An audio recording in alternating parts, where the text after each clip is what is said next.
Hello folks, so welcome to my review of One Piece chapter 1067. So out of curiosity, coming out of the previous chapter, which I thought was personally one of the best chapters of the year, with a huge amount of setup and build up when it comes to Robin and possibly the future of what the next arc in One Piece. We'll have to wait and see where Oda goes with that, but I was real curious about this chapter, how that will follow suit. Gave us just as much hype by the end. Let's start off with the cover page, and obviously, and in my opinion, this cover story should be wrapped up within the next two chapters because we got Caesar Clown and Judge finally reuniting. Although I think Judge doesn't recognize Caesar from the days of Mad, so they've done that plot point. So what else is there to draw out at this point? Listen, I like Ranger as much as the next person, but I think it's time to move on before this cover story really drags on. So we start off with Bonney, who's asking what the hell happened to your head, Vegapunk, because it was like a large light bulb the last time I saw you, which we saw in the flashback. It was huge. He was met up with Dragon. So we find out two things about Vegapunk. Number one, he cut his head. We also find out he's a devil fruit user too, because he ate the brain fruit. So go figure. So he has. That's how he's able to store unlimited amount of data in his brain and memorize a lot of things that could be problematic for the world government. And apparently his brain continues to grow. And Chopper is enthralled by this because it could lead into medical knowledge for Chopper, so that's why he's curious about this. So that's cool. But Luffy's kind of poking holes at Vegapunk, saying, "Oh, you're stupid because you cut your head." So the apple's on his head and an antenna transmits to the top of the Egghead, because he literally says, "Look at the top of the island on the back side of the giant egg. There's a Punk Records written on it. That's the hanger for my brain." So that's what connects it. So there you go. And we also find out about the Vegapunk 6. Now this was pretty much obvious, like the 6 individual clones of Vegapunk with different personalities. If you mash them up into one, you get the actual Vegapunk. So there you go.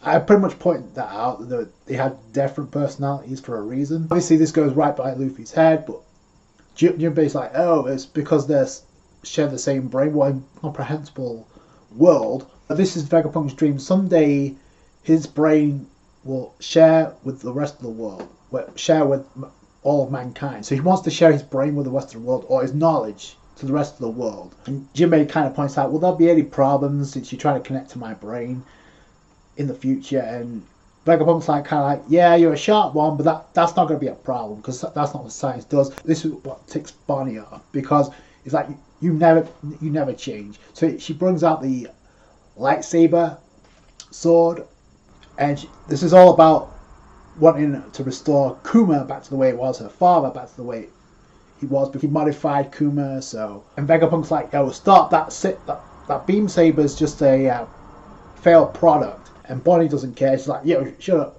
I just want my father back to normal. If you answer no," and Jinbei's like trying to calm her down, saying, "Yo, don't kill him. That could cause a lot of problems for you." And then we find out that beam is nothing more than an attraction device for a massive amount of bugs, which we find out another tidbit about Jewelry Bar we did not know about. She apparently is terrified of bugs, which I'm pretty sure isn't that the same as what Nami and Sanji have, because we saw that on Skypiea.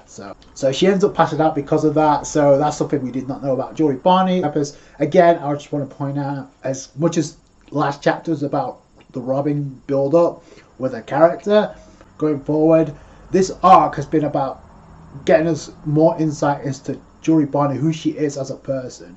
So I'm glad Oda went back to that, because we need more information about Bonney and Kuma. So even if it's tidbits like this, but then Vegapunk kind of has the guilt trip here, because he realizes, yeah, he messed up with Kuma. It makes sense why she wants to kill me. But then he asked Luffy about, is it true there's another dragon besides Kaido and Wano since you were there?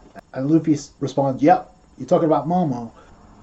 Vegapunk says that was a failed devil fruit that I left on Punk Hazard. And Luffy kind of hypes it up by saying, no, it wasn't failed because it was kind of cool. It helped us out. So, and the moment Luffy mentioned it was pink, Vegapunk goes into complete withdrawal, because he's like, you see, it was a failure because it was pink. But Luffy says, like, it still worked.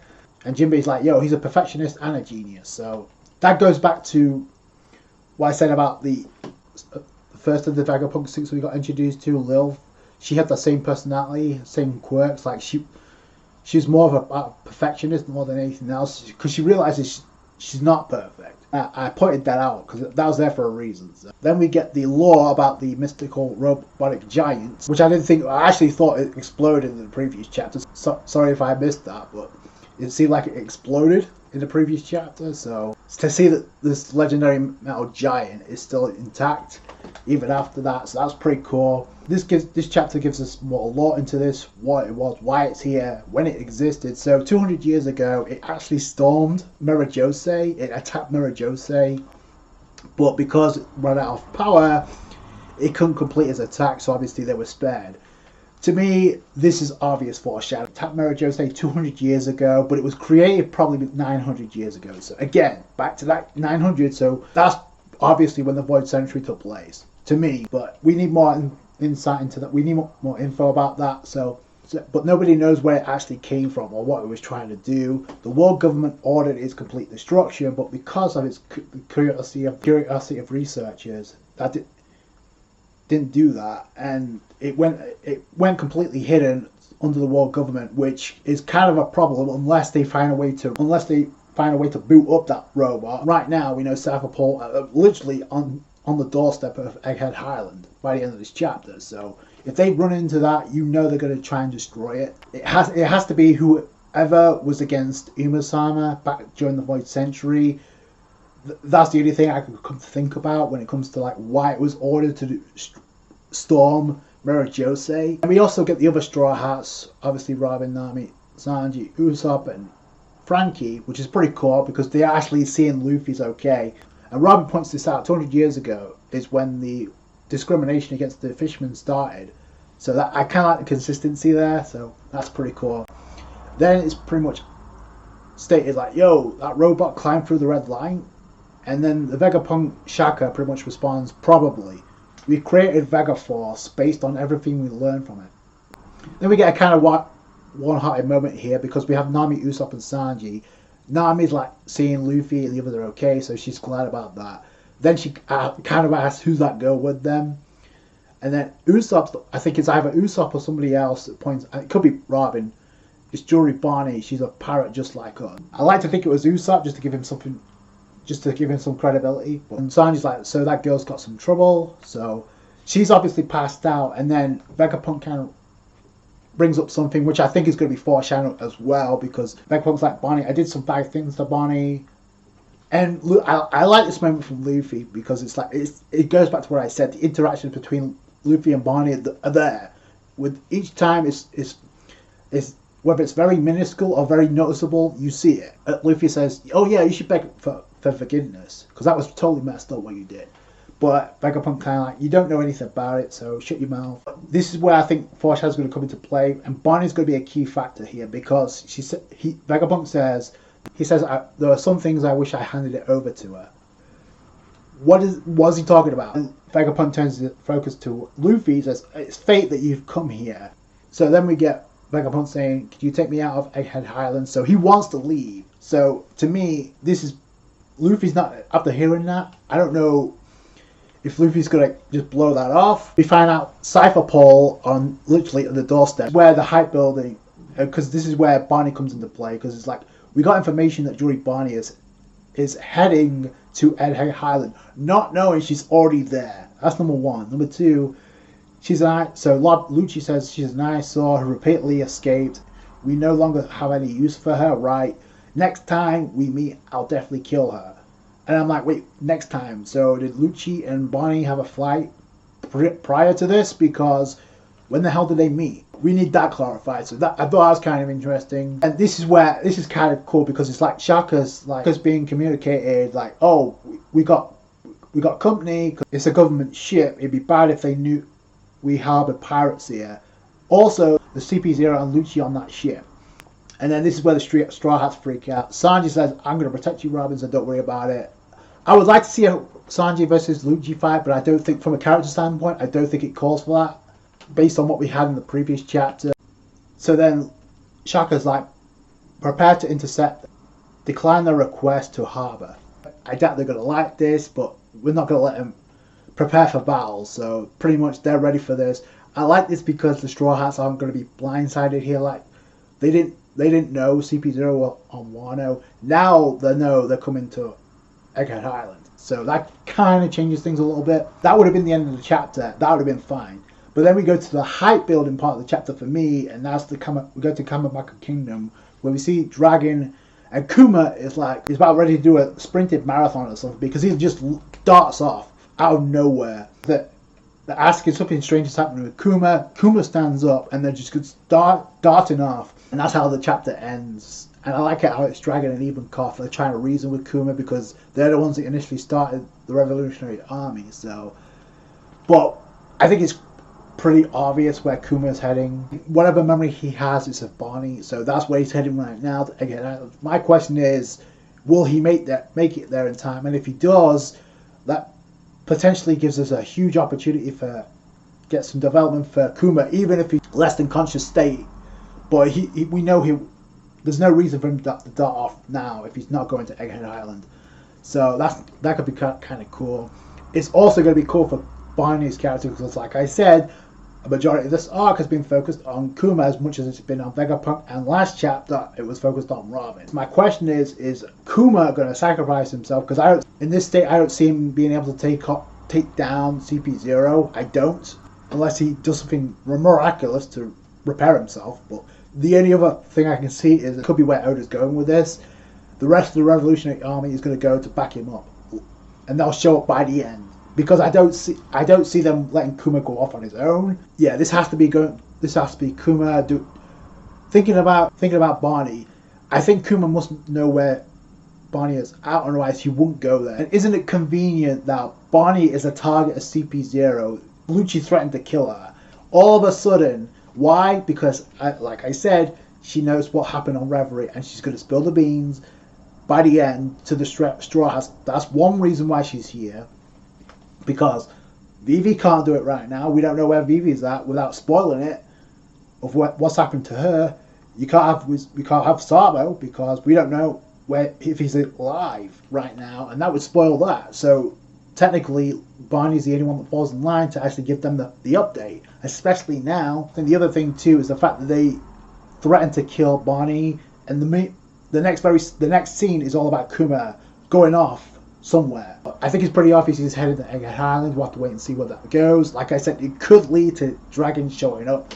And given what we saw in the previous chapter with Vegapunk and Dragon knowing one another, I think it's pretty much a given. Obviously, the fact that Vegapunk asked Luffy take him away from Egghead Island, I said that the Straw Hats were going to be somewhat of a protection, a shield to Vegapunk in no uncertain terms. Now because of CP0 showing up, I don't see Luffy and I don't see Robin, especially with what we learned last chapter that Professor Clover was associated with Vegapunk and Dragon.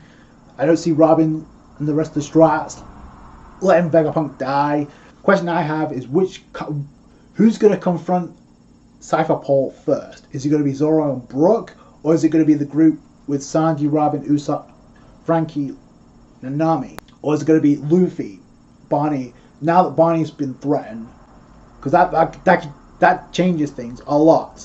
Previously, I was kind of like, I'm not too sure about this. Are we going to really have a Lucci versus Luffy rematch? It'd be cool, but we know the outcome because there's no way Lucci is stronger than Kaido. Unless he's bulked up, unless he's been given an upgrade that lets him surpass a Yonko. I don't see that. So that's why I was kind of iffy. I'd be okay with Luffy only if it's to like bridge the alliance, because it gives Luffy and Bonney now a reason to fight alongside one another, because they're both going to be targeted. Their crewmates are going to be targeted.